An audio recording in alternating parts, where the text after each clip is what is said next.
Buenas tardes, mis hermanos amados. Dios les bendiga. Iniciamos tiempo de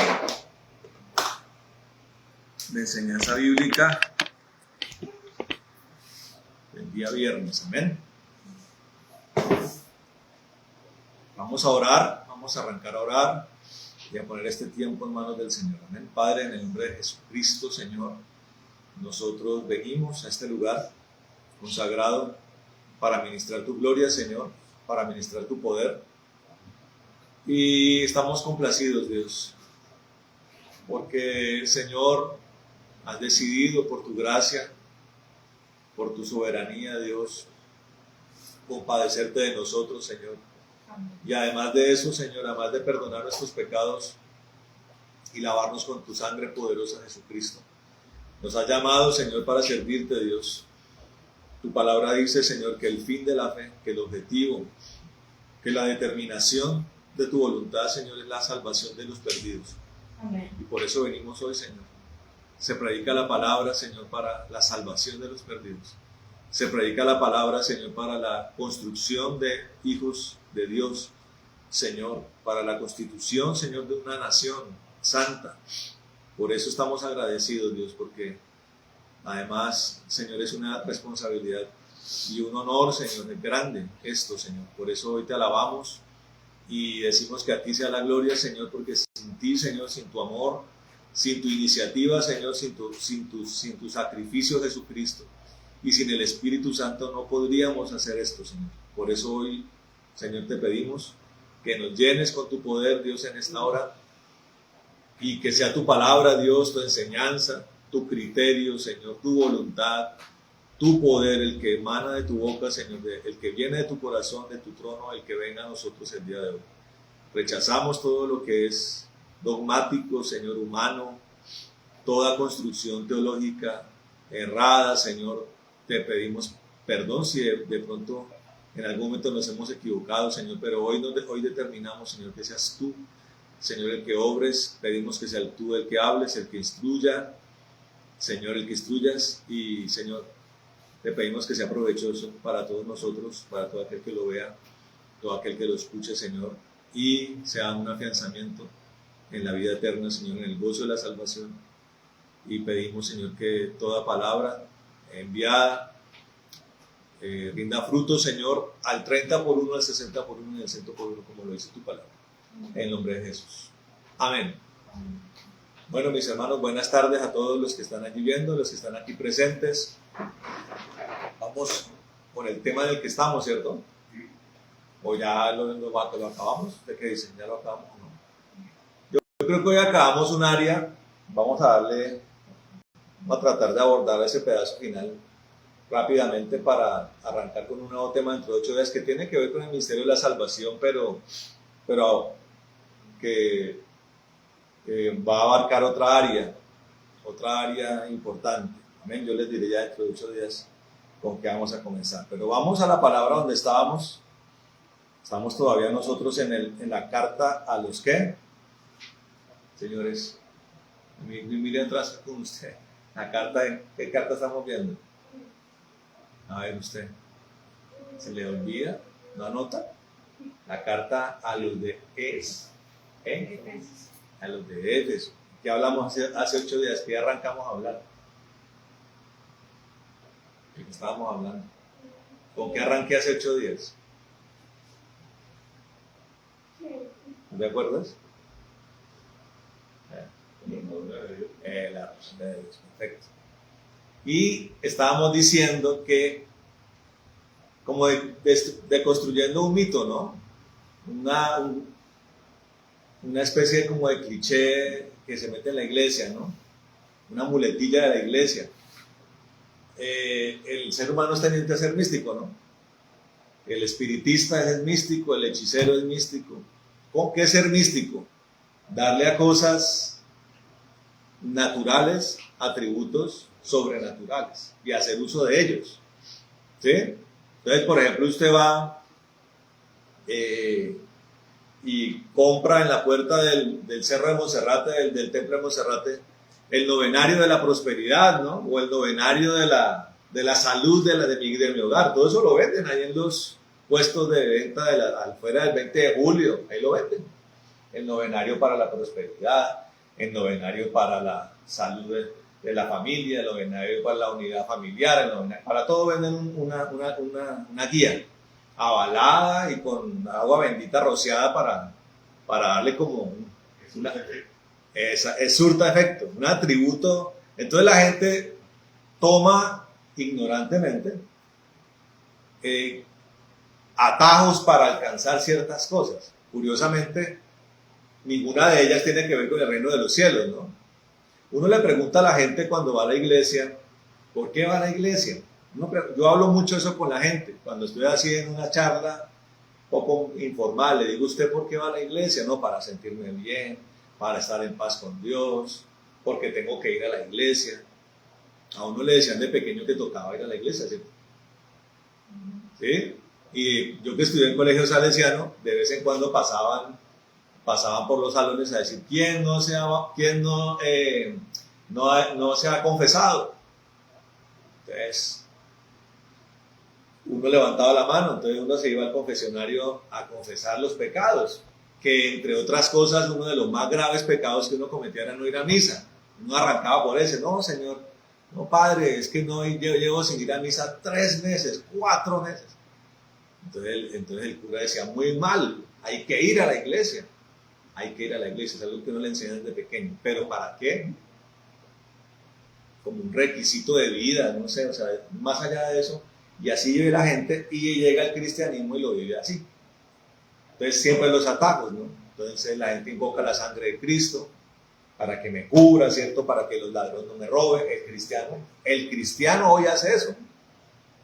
¿Cierto que sí? Y el ángel del Señor acampa alrededor mío. Claro, la gente lo cree, se lo mete en la cabeza, entonces imagina al ángel del Señor dándole vueltas todo el día, ¿sí? Y hay otro que es la armadura de Dios. Hay muchos, pero hay otro que es la armadura de Dios. Todo como que se convierte, todo es la chequina de Dios, la columna de fuego me acompaña. Y está la armadura de Dios. Me pongo la armadura de Dios como si fuera algo que no colgara en el armario. O lo que hacían los caballeros, ¿no? Que la ponían así como una especie como de palo, ahí para que quedara colgada. Solamente se usaba para la batalla y la brillaban y la soldaban y bueno. Pero la armadura de Dios no es eso. Y lo comparo, yo lo empecé a comparar cuando hablaba del cielo, acerca de las vestiduras del cielo, de que yo he visto vestiduras en el cielo que son como una combinación entre mantos y como armaduras. Sí, las cosas del cielo son impresionantes. Y la palabra nos dice que las vestiduras de nosotros, ¿qué son? Las acciones justas de los santos, ¿cierto? Como si usted en la medida que sea obediente a Dios, en el cielo alguien está confeccionando un vestido. Que lo comparo al hecho de que el Señor está en el cielo en este momento, ¿qué? ¿Qué dijo él que iba a ir a hacer? A construir casa para nosotros. Me late también que su casa en el cielo dependerá. Eso es como el que se va para Estados Unidos. Bueno, yo voy a trabajar allá y voy a empezar a mandar plata, ¿no? Para comprar lote, para comprar ladrillos, cemento, varilla. Si usted deja aquí una persona honesta, cuando usted llegue a Estados Unidos, ¿qué tiene? Un edificio, una casa. Pero si usted deja al primo ladrón, como ha pasado, ¿no? La otra vez mostraban hace un par de años un muchacho mexicano que llegaba a México, no le vuelvo a mandar nada, decía el tipo. Mire lo que me tienen. Yo pensando que me tienen un edificio de 3 pisos, ni el lote, un monte ahí, ni siquiera le han pasado la guadaña, le robaron toda la plata. La propia mamá. No le vuelvo a mandar nada, se ve pastor, y nunca quiero volverlos a ver. Porque deja uno, pero en el cielo, ¿quién está? El justo de justos, ¿no? Y él está viendo usted allá, ¿qué está haciendo? ¿Sí? Su espíritu está acá con nosotros, él está viendo desde el cielo y está mirando qué estamos haciendo para él. Entonces, dependiendo de lo que usted haga acá, él dice, ángel, una pared más, una ventana, una puerta, una viga, un jardín, ¿sí? De hecho, hay un testimonio, ¿no? De un pastor coreano que tenía 5,000 feligreses en su iglesia y que una vez El Señor envió un ángel y el ángel lo llevó en su espíritu al cielo. ¿Cómo? El tipo se murió, perfecto. El tipo se murió y se fue para el cielo. Y allá el hombre le dijo, vamos, venga, le vamos a mostrar aquí lo que usted tiene acá en el cielo. Y él se imaginó, pues, y él dice que vio unos edificios tremendos, el de John Wesley, el de Jonathan, unas cosas. Y él se imaginó que, pues, como tenía 5.000 era una mansión. Cuando llegó había 2 paredes levantadas y un lote ahí. Y le dice, ¿cómo así? ¿Qué es esto? Esto es su edificio. ¿Sí? Así va usted. Entonces, como le pasó al pastor Cañas, ¿no? El Señor le mostró que entre miles de personas. 100.000 almas. Ahora, escuche esto, escuche muy bien esto. Era en un tiempo hermoso de manantial. Estoy hablando de un tiempo donde se predicaba, hermano, y la gloria se movía. En ese tiempo, Dios le revela al pastor Cañas que si él viniera, solamente 80 de sus feligreses se irían al cielo. De 100.000. El pastor Cañas, en un bello momento de su esposa, un ministerio precioso, y en ese momento dice que eran 80. A veces las congregaciones sufren cambios y se vuelve un problema, sobre todo las mega iglesias. Conservar la santidad, uniformar la santidad de 100.000, 150.000, 200.000 personas es algo supremamente complicado y difícil. Por eso yo digo que las iglesias no deben ser tan grandes. Las misiones pueden ser grandes, pero las congregaciones no deberían ser grandes. Para que uno se dedique con mucho detalle en la preparación del cristiano, en la capacitación, en la equipación del cristiano. Por eso me alegra, yo quiero que sean más a mi amado Jesús, pero me alegra que uno, como somos poquitos, podemos dedicarle más tiempo a la preparación del cristiano, de la calidad del cristiano. Entonces, así como las casas en el cielo dependen de lo que usted haga acá, así como las vestiduras que usted va a tener son sus obras justas, coincidirán, serán directamente proporcionales a sus obras justas, también la armadura tiene esa misma fórmula. ¿Sí? Usted sostiene una armadura dependiendo de cómo esté llevando su vida con el Señor. Por eso cuando abordamos el tema de la unidad en la carta a la iglesia de Éfeso, acerca de la unidad, arranca el apóstol hablando de soportarnos unos a otros, ¿cierto? Y se dirige a que lleguemos a un punto de plenitud en Cristo. Amén. De perfección. De perfección. Hace poquito escuchaba, le hacían una pregunta bien capciosa a Marco Brunet. Le decían,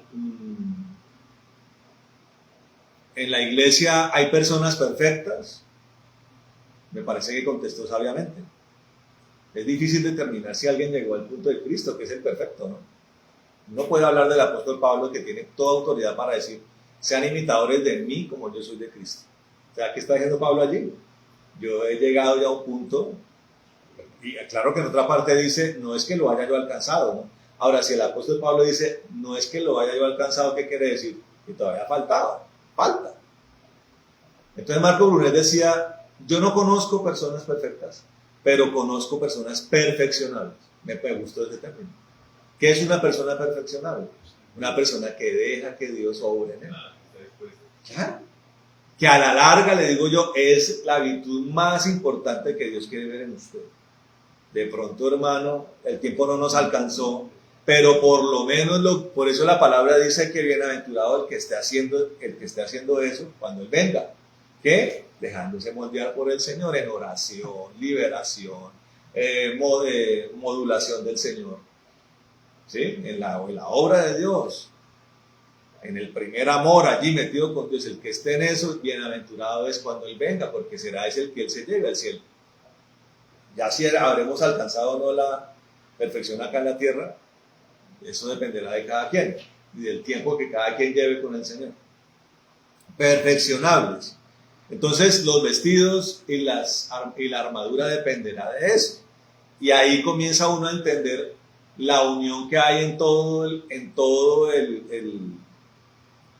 el libro de Éfeso, la carta de Éfeso.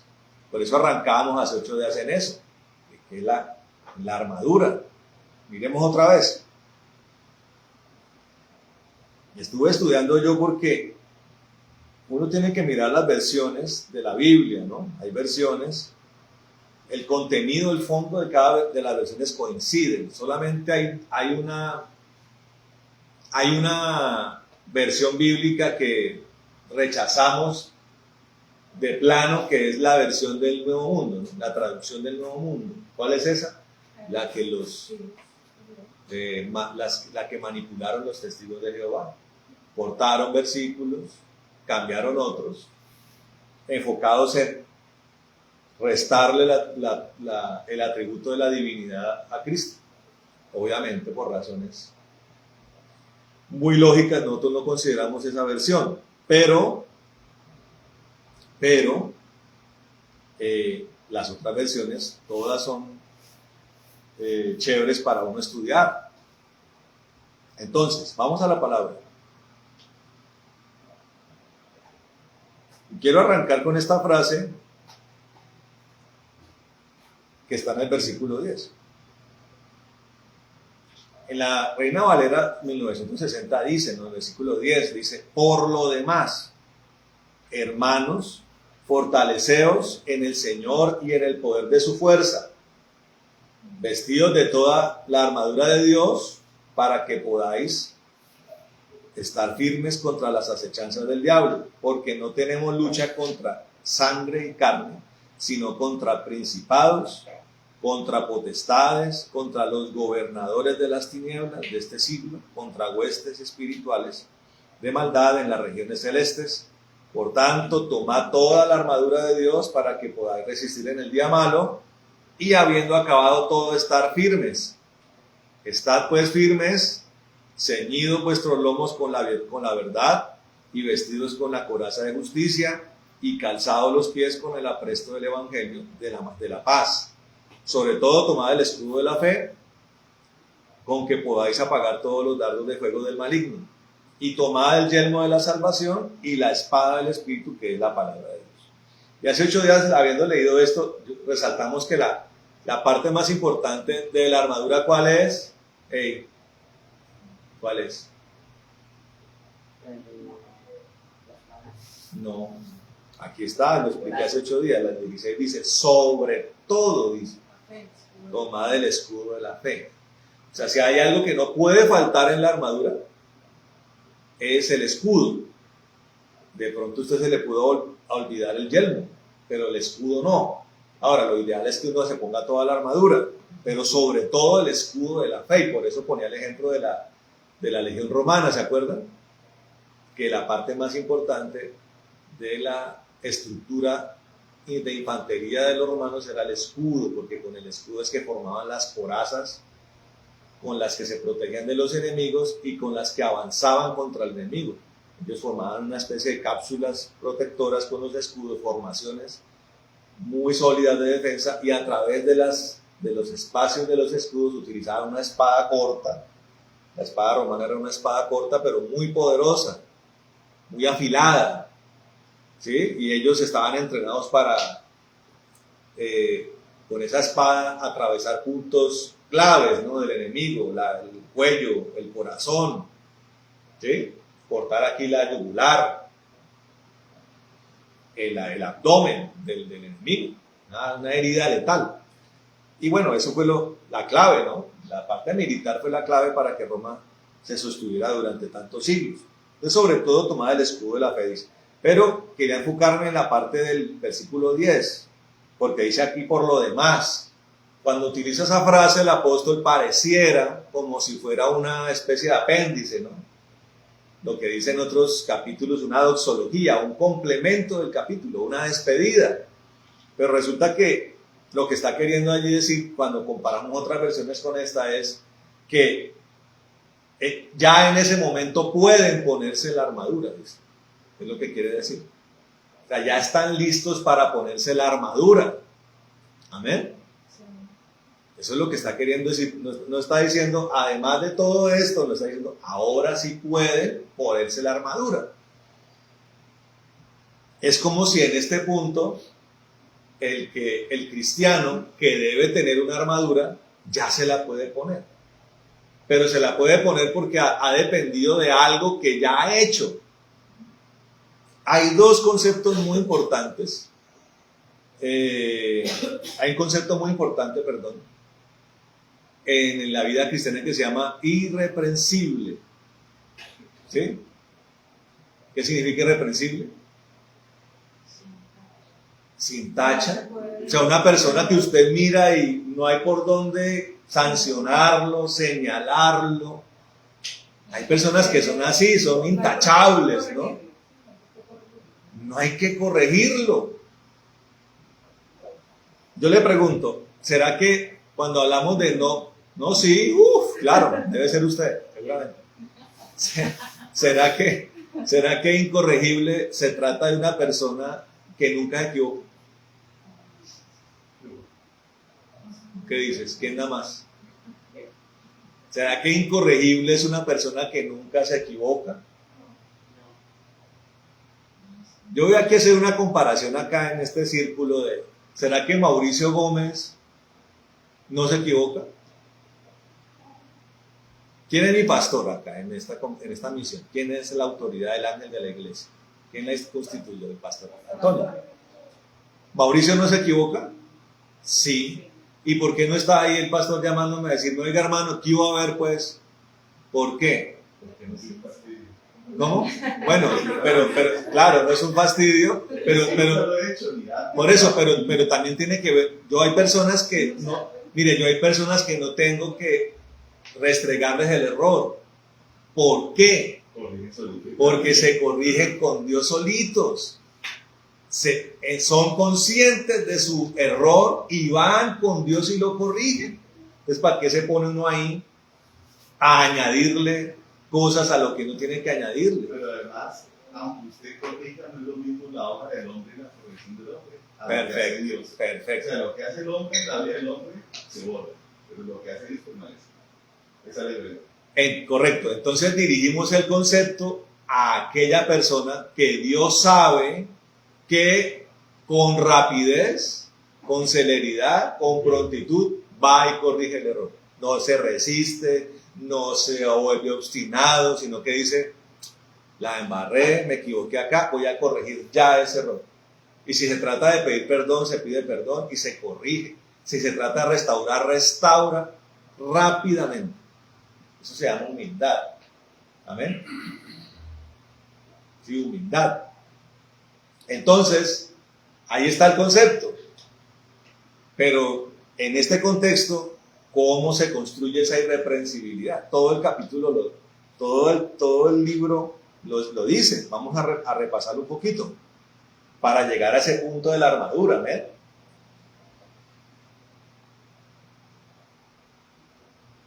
Vámonos un poquito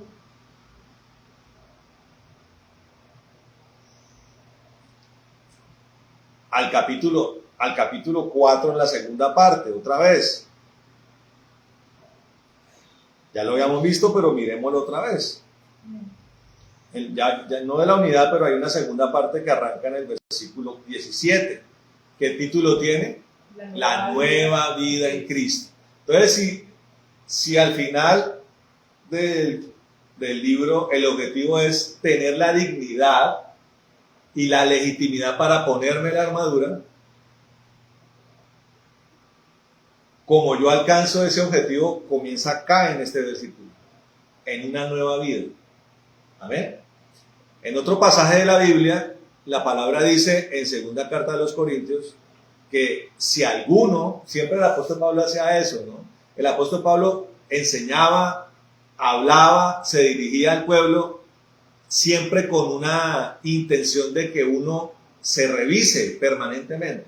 Cuando el apóstol Pablo dice, si alguno está en Cristo, lo que está queriendo decir es, vaya usted y mire si usted de verdad es cristiano. Vaya, revise. Siempre, no, mano, difícil. Hágase usted atrás, allá atrás. Hágase allá atrás porque así es muy difícil. Se distraen muy fácilmente. Es como los compañeritos de colegio con los que uno no puede ponerlos al lado porque se distraen, ¿sí? En otro pasaje el apóstol Pablo dice, si es que usted tiene el Espíritu Santo, si es que el Espíritu Santo habita en ustedes. Siempre ya invitaba a revisarse, a confrontarse, a hacer una evaluación permanente, una autoevaluación. Fíjese que ahí está, ¿no? Lo de la irreprensibilidad, lo de que el que se corrige rápidamente con Dios. Vaya, revise, evalúese, y si tiene un faltante, vaya y súplalo. Hay una cosa en la universidad que se llama el supletorio. Vaya, una evaluación extra, vaya, hágala y póngase a tono, ¿sí? Si alguno está en Cristo, dice. Entonces, hay que entender para tener esa dignidad, que también es la misma dignidad de la que hablamos cuando hablamos de las vestiduras de los santos, que se llama la nueva vida en Cristo. O sea, esto es una cosa diametralmente opuesta. Y me gusta, como el otro día escuché, lástima al final, ¿no? Una cosa toda comercial, pero la predicación, la enseñanza era acerca de matrimonios que terminan a las 5 de la mañana, ya uno no está para muchas cosas. Hay lugares a los que uno ya no va, ni siquiera considera uno ir. Y es algo que uno le transmite a ellos, ¿no? Salas de cine, hay muchos lugares donde ya uno no se siente bien. Perfecto, todo lo que la gente hace en el mundo y que parece normal. Depende, hermano. ¿Sí me entiende? Es que por eso le digo, es algo que uno tiene que ir continuamente evaluando. Amén. La nueva vida en Cristo. Pues dice allí, esto pues digo y requiero, versículo 17, en el Señor, que ya no andéis como los otros gentiles, ya lo habíamos visto. Y el apóstol resaltaba allí que es obvio que la exigencia no tiene que ver con hacer las obras del gentil, que tiene que hablar de esas cosas, ni hacerse partícipe de esas cosas. Amén. Ya ni siquiera en las conversaciones donde se habla de eso, usted no debería estar ni siquiera oyendo eso. El chiste flojo, el comentario sexista, el comentario vulgar, usted no tiene por qué hacerse parte de eso. El regodeo en el pecado no tiene por qué hacer parte de eso. Es lo que sea. Exactamente, debería. Y la razón debería ser esa. Ni siquiera escucharlo, pero porque usted ya le repudia eso. Eso es lo que está diciendo allí. En eso se enfoca esta parte de lo que está hablando el apóstol. Y dice en el versículo 23, dice, y renovaos en el espíritu de vuestra mente. Ya no tenemos una mente como la de antes. Dios la ha renovado. ¿Qué quiere decir? Como cuando usted cambia el ropero. Usted sacó todo y algo nuevo entró a su mente. Un nuevo pensamiento. Sí. Amén. La mente de Cristo. Dice, y vestidos del nuevo hombre, creado según Dios en la justicia y santidad de la verdad. Humano en lo que es bueno, para que tenga que compartir con el que padece necesidad. Ninguna palabra corrompida salga de vuestra boca, sino la que sea buena para edificar, a fin de dar gracia a los oyentes. Y versículo 30 resume todo en no contristar al Espíritu Santo, que era lo que yo le quería responder a Manuel. Más allá de uno definir bajo su propio criterio qué lugares voy o qué hago o no, es caminar con el Espíritu. Amén. Y dejarse dirigir por Él. No contristarlo es, no le desobedezca, no lo resista. El Espíritu Santo es el que lo va guiando a usted. No lo resista. Quítense de vosotros toda amargura, enojo, ira, gritería y maledicencia y toda malicia. Todo esto hay que eliminarlo. Se supone que no debe estar en su vida. Antes ser benignos unos con otros, misericordiosos, perdonándoos unos a otros como Dios también nos perdonó a vosotros en Cristo. Y el capítulo 5 arranca diciendo que debemos andar como hijos de luz. ¿Sí? Allí, en ese capítulo 5, para no leerlo todo, yo dividí el capítulo en varias partes. La primera de ellas, que están los 2 primeros versículos, se trata de imitar a Dios en amor. El apóstol introduce allí el amor, ¿no? Y nos centramos en una parte del amor que me parece la más importante dentro de este contexto, que es no busque lo suyo. Entonces, la característica que tomamos por excelencia para definir el amor es: el amor no es egoísta, no busca lo suyo. El amor se debe a otros. Y ahí fue cuando yo planteé una pregunta de qué es lo que el prójimo suyo más requiere de usted. ¿Se acuerda que yo hice la pregunta? ¿Se acuerda? ¿Y qué contestamos? ¿Qué es lo que más demanda su prójimo de usted? Que usted deje de ser pecador. No pide millones de dólares. La esposa no le pide tanto que la llene de flores, de chocolates y de serenatas. ¿Qué quiere la esposa de un esposo? Que sea un imitador de Dios. Amén. Una persona que abandone el pecado, porque el pecado es el que lacera, porque el pecado es el que destruye, porque el pecado es el que mata. Amén. Porque el pecado es el que trae maldición. Entonces, por eso el apóstol Pablo dice: imiten a Dios en el amor. Sean imitadores de Dios, viviendo en amor. Amén. Así como Cristo nos amó y se entregó por nosotros. Eso fue lo que hizo el Señor. Lo dio todo por nosotros. Amén. Una segunda parte la podemos ver a partir del versículo 3. Dice: apartarse del pecado. Mire cómo vamos reuniendo cláusulas que nos llevan a la legitimidad y a la dignidad de la armadura, ¿cierto? Imitar a Dios en amor. Primero, la nueva vida en Cristo. Segundo, andar en luz. Y ahí viene un subtema que es imitar a Dios en amor. 2, apartarse del pecado. Amén. Y ahí advierte, ¿no? Cosas que deben ser muy notorias en el cristiano: la inmoralidad sexual. Que era lo que hablábamos en estos días, ¿no? Por supuesto que nosotros, como cristianos, debemos oponernos al libertinaje al que la sociedad pretende vivir, que en su expresión más repudiable es todo lo que tiene que ver con la sodomía y el gomorrismo, que es lo que se llama hoy la cultura LGBTI, ¿no? Que es completamente antinatural y perversa. Y que lo más preocupante es la forma en la que, a través de ese pensamiento y ese modo de vida pecaminoso, tratan de afectar generaciones futuras. Esa es la parte más grave y más preocupante. Pero no es exclusivo esto. La inmoralidad sexual es todo lo que tiene que ver con aquellas cosas que aborrece el Señor: fornicación, adulterio, que son pecados gravísimos. Alguna vez el pastor Antonio enseñaba que si uno extrajera del Génesis, ¿cómo se llamó el primer bígamo? Se me olvidó el nombre. Lamec. Cuando uno examina la consecuencia sancionatoria después de que Lamec se vuelve bígamo, uno la evalúa y se da cuenta que es más grande que la que le dieron al primer homicida, que fue ¿quién? Por él mismo, 70 veces la venganza. Perfecto. Se midió a través de la venganza de aquel que tocara a Caín en el caso del homicida y aquel que tocara a Lamec.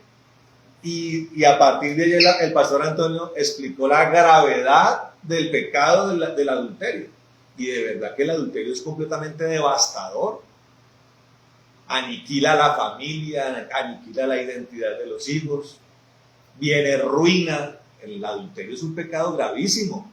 Entonces la iglesia entra en asuntos escandalosos, de cosas que son escandalosas, pero no se enfoca en cosas que pasan dentro de la misma iglesia. Adulterio en la iglesia.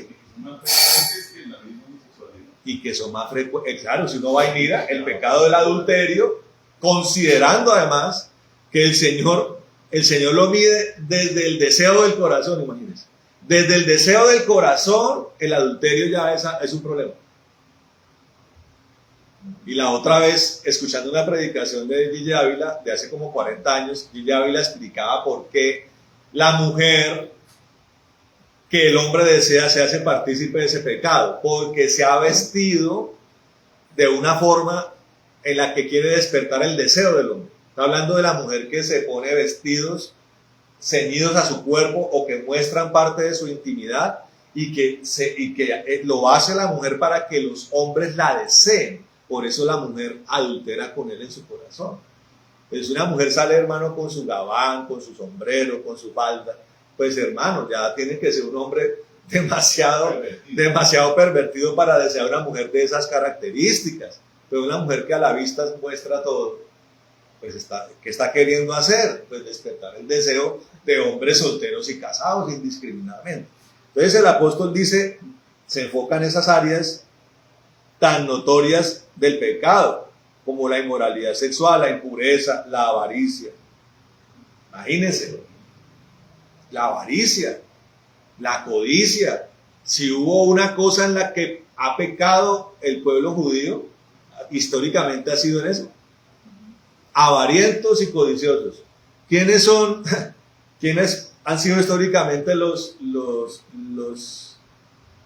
creadores de las casas de cambio y de los gota a gota? Los judíos. Ellos eran los que empezaban a prestar plata a altos intereses. La fama que ellos tuvieron no era simplemente porque eran judíos y se aislaban en sus guetos, sino que prestaban plata en usura. Y la ley de Moisés y el Señor Jesús es enfático en que eso está mal. Ni avaricia, ni moral. Y así es el ser humano, codicioso, avariento. Impureza, todo lo que tiene que ver con impureza e inmundicia. En todos los aspectos. Hay que apartarse de eso. Palabras sucias. Dios no quiere un pueblo que hable mal. No quiere un pueblo malediciente, no quiere un pueblo vulgar, no quiere un pueblo necio, contencioso. Estas cosas, dice, no deben caracterizar a los creyentes, dice el apóstol. Dice, también deja claro que quienes practican tales cosas no heredarán el reino de Dios. Ahí vamos nosotros viendo las condiciones que se necesitan para ese estado de dignidad. Otra, vivir como hijos de luz. ¿Qué significa eso? Antes que éramos mentes entenebrecidas, seres de las tinieblas. Habitábamos en tinieblas, pero ahora somos seres de luz en el Señor. ¿Cómo se es luz? El apóstol Pablo, ¿qué dice? Ande en bondad, ande en benignidad. ¿Qué significa eso? Que lo que usted le dé a los demás sea eso. Ande en justicia, ande en verdad. Eso es ser de luz. Y que no participemos en las obras de las tinieblas, sino que nos invita, de hecho, a denunciarlas y a andar en integridad. ¿Qué otra cosa dice el apóstol? Dice andar en sabiduría. Que en esto es algo, estábamos hablando en estos días, lo preocupante que es ver a gran parte del pueblo de Dios andando erráticamente y andando torpemente. Se mete como una torpeza en el andar del cristiano, que se confunde con mansedumbre y que roza más bien es con la ignorancia, con la ingenuidad. No, andemos en sabiduría, dice el apóstol, a vivir con cuidado, aprovechando bien el tiempo y entendiendo la voluntad de Dios. No anden en vino, dice, sino que llénense del Espíritu de Dios. Amén. Amén. Hablando con salmos, alabando a Dios y viviendo con gratitud y humildad unos con otros. Después pasa a un plano ya analógico del matrimonio, porque él dice que pone el ejemplo del matrimonio, pero especialmente se refiere a la iglesia. Pero ¿qué dice acerca de eso? Dice que la esposa se debe sujetar al esposo y que el esposo debe amar a la esposa como Cristo ama a la iglesia, de lo cual ya hemos hablado muchísimo. Si una esposa tiene un esposo que es como Cristo, pues debe sujetarse a ese hombre, ¿cierto? Entonces la mujer sujétese al esposo y el esposo, correspondiendo a eso, debe ser como Cristo, ame a su esposa como a Cristo. Amén. Y ya después pasa ya el capítulo 6 ya, teniendo en cuenta todas estas cosas, también en el capítulo 6, al comienzo,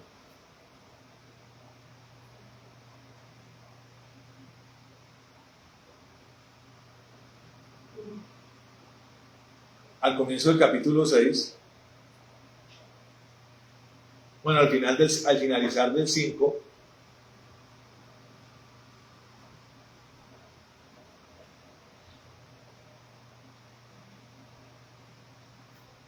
no miento, al comenzar el capítulo 6, habla acerca de la obediencia, como una última parte que hay que tener presente.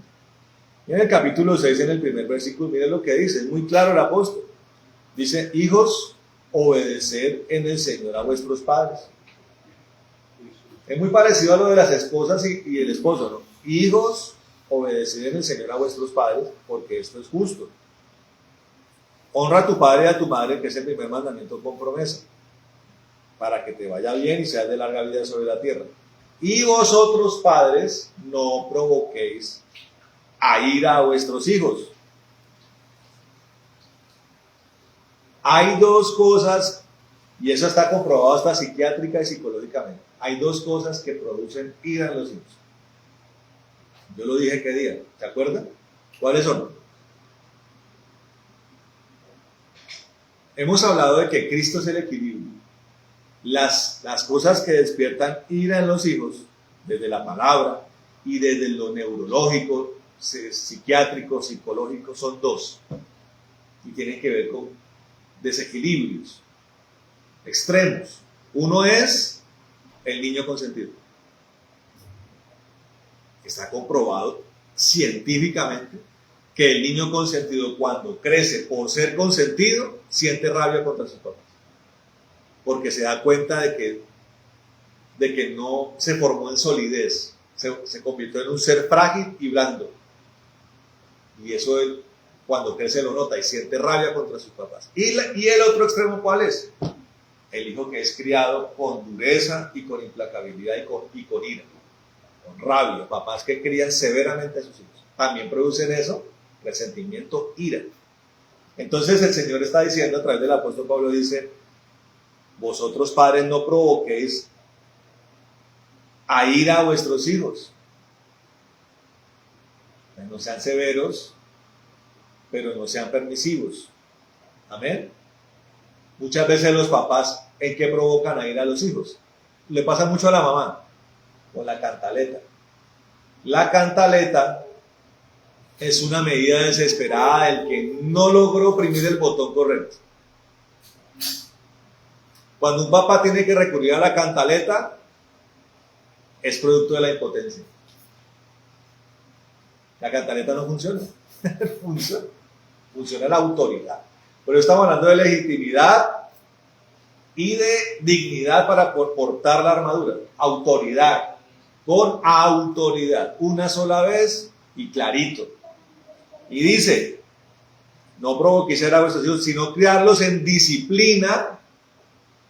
Disciplina es formándolos, creándoles hábitos, ¿sí? Disciplinándolos, formándolos y amonestación del Señor. O sea, amonestar, pero al estilo del Señor. Los proverbios que dicen que hay momentos donde hay que sacar la vara para amonestar. Y dice la palabra que el papá que no amonesta a su hijo, ese hijo se convierte en su vergüenza. Perfecto. Y lo que dice acá, y termina siendo un hijo que lo odia. ¿Correcto? Y fíjese, por eso le explicaba que ya hasta los psiquiatras hablan de eso. Eso en cuanto a los hijos.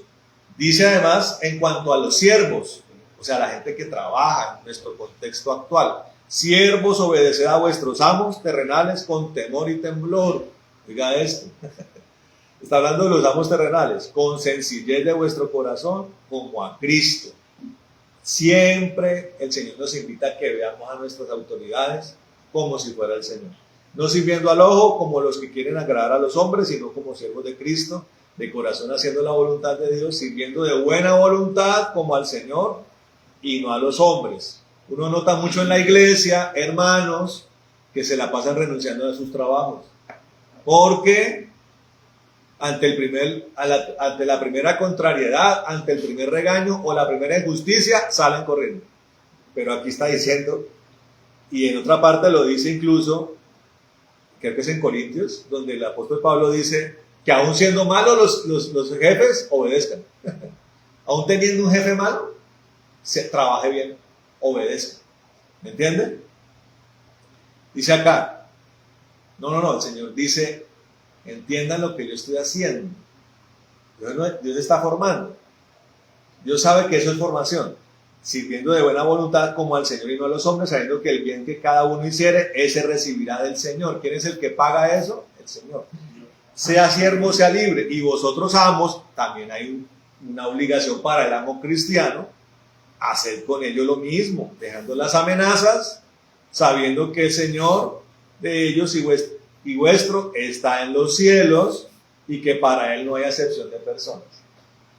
Amén. Y ahí ya dice, y con eso terminamos, ahí ya dice el apóstol, ahora entendiendo esto y practicándolo, colóquese la armadura. Ahora sí puede colocarse la armadura, ahí está, ahora sí está la armadura allí. Colóquesela. Ya es digno de ella, si usted. Pero pretender uno colocarse la armadura de Dios sin dignidad es imposible. Y esa armadura es extraordinaria porque es con la que tenemos la capacidad de enfrentar al enemigo, amén. Porque estamos firmes contra las acechanzas del diablo y entendiendo que nuestra lucha es espiritual, no es con hombres. ¿Sí? Tomad toda la armadura, dice, para que podáis resistir en el día malo. O sea, la armadura es la capacidad de resistir el día malo, que a veces puede ser todos los días, porque la palabra de Dios dice, bástale a cada día su propio mal, dice. O sea, que cada día de pronto no las 24 horas, pero puede ser que en algún lapso del día la cosa se ponga mal. Y la armadura es la capacidad de resistir ese día malo. Y habiendo acabado todo, estar firmes. O sea, resistiendo, venciendo, estemos firmes. Y ahí dice, empieza a hablar de las partes de la armadura, que era donde hablábamos. En el versículo dice que la parte más está el yelmo, la coraza de la justicia, el cinto de la verdad, el apresto del evangelio, que son las zapatillas del guerrero. Y dice el versículo 16, sobre todo, tomad el escudo de la fe, con que podáis apagar todos los dardos de fuego del maligno. Amén. Porque esa es un arma predilecta, ¿no?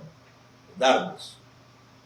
Bota dardos para que usted se atormente, para que usted se angustie, para que atentan contra su fe. Por eso el escudo de la protección de mi fe es el que tenemos que tener siempre puesto. Amén. Y dice en el 18, reforzando la vida del cristiano, con esto termino, dice, orando en todo tiempo, con toda oración y súplica en el Espíritu, y velando en ello con toda perseverancia y súplica por los santos y por mí, a fin de que al abrir mi boca me sea dada palabra. Bueno, en fin. Amén. Ahí está. Todo tiene unas condiciones. Hemos hablado muchas veces de las condiciones que Dios pone. La armadura de Dios no es la excepción. Vamos a finalizar allí esta parte, hermanos, y ya dentro de 8 días arrancamos con un tema nuevo. Amén. Vamos a orar.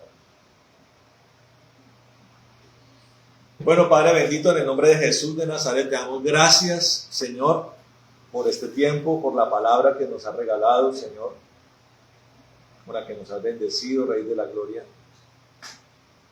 Señor, de cómo andar en una nueva vida en Cristo, cómo andar, Señor, como hijos de luz.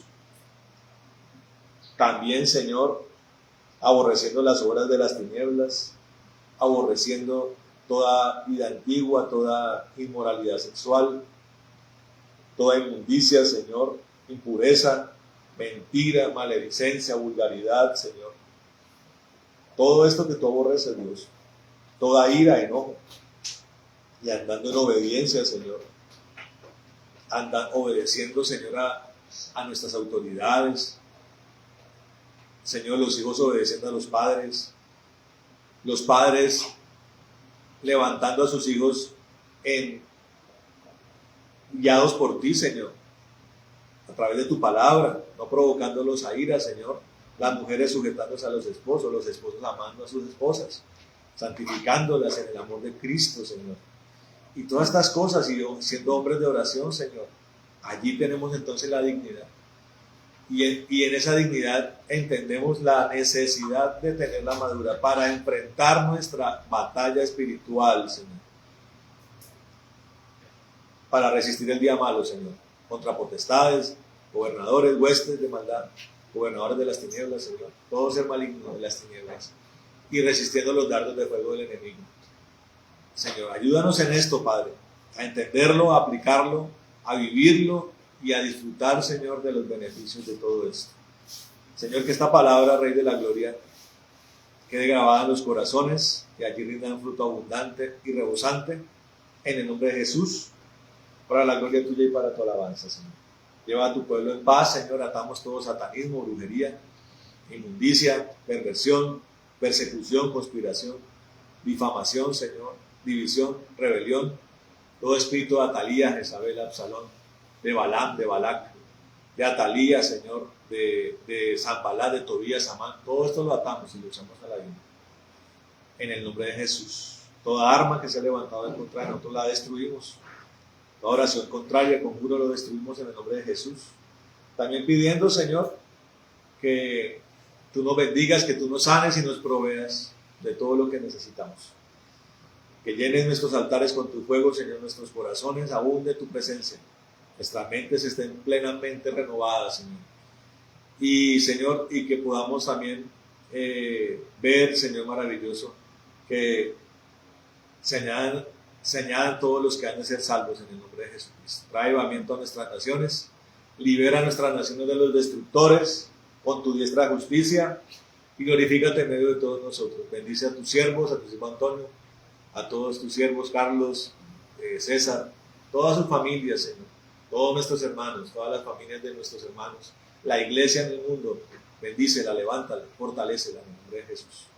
Trae avivamiento, Señor, en el nombre de Jesucristo, y permítanos ver tu gloria en todo momento, que tu reino conspire a favor de nosotros, tus ejércitos, tus ángeles, que nos des gozo celestial, Señor, la paz que sobrepasa todo entendimiento y que tú acampes alrededor nuestro, en el nombre de Jesús. Atamos toda retaliación y venganza, furia de las tinieblas. Oramos como lo hizo Aarón, que tú nos bendigas y nos guardes, haga resplandecer tu rostro sobre nosotros, ten de nosotros misericordia, Señor, alces tu rostro sobre nosotros y coloca en nosotros paz. Y como hizo Jabes, que tú nos bendigas, que ensanche nuestro